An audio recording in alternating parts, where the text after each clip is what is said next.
Scotland up against Italy in the Six Nations. It's the second game of the comp following the French hosting Wales.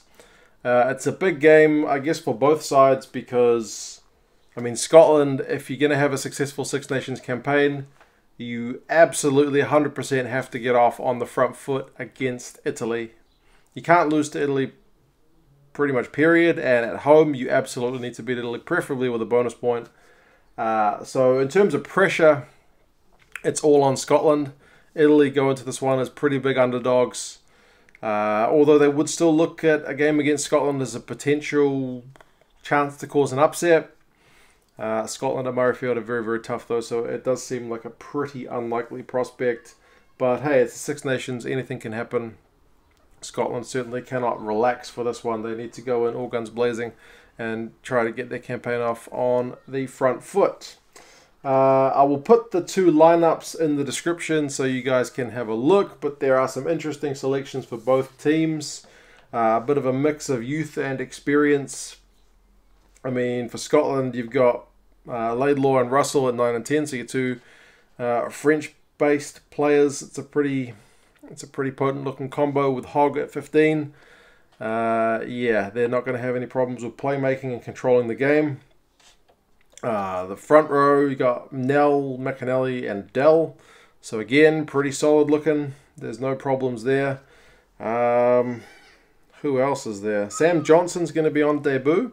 So we'll see how he goes. He's got Hugh Jones outside him, so he could potentially have a promising debut. I mean, against Italy at home.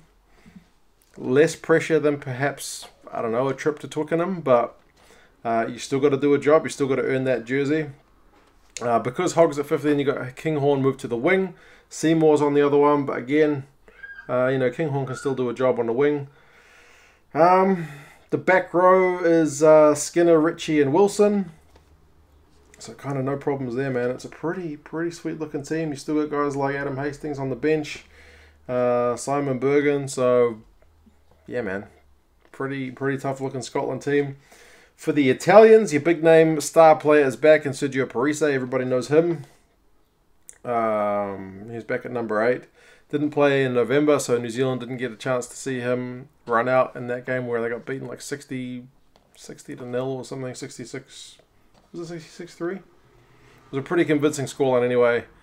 But yeah, they got Parisse back, so that's a bit of good news. You got Tebaldi and Allan at 9 and 10. That's a useful combo. There's no problems there. Campagnaro has had to move to the wing, so he's not in the midfield. But Jaden Hayward's at fullback. We've seen him before. Still pretty early on in his Italy career.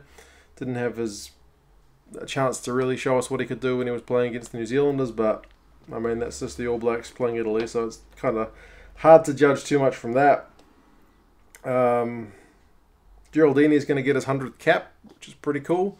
You know, good on him for that consistency. And David Ceci is going to get his first one. So, yeah, this Italian team, you can have a look at it. Let me know any guys I should be looking out for in that Italian team.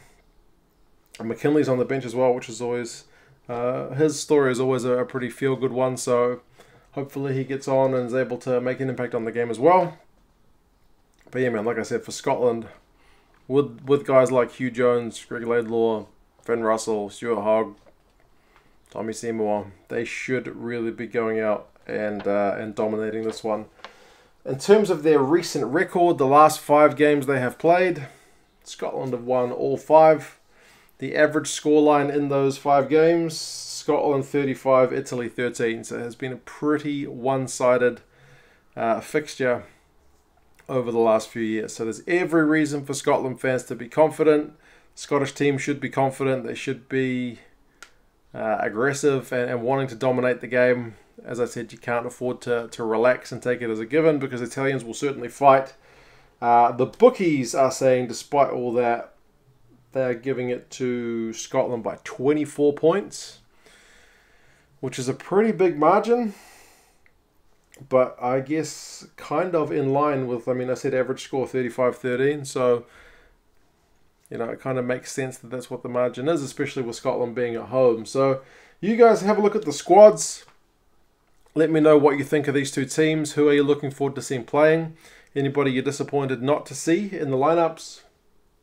Do you think 24 points is a pretty fair margin, or do you think it could be potentially a bit tighter than that?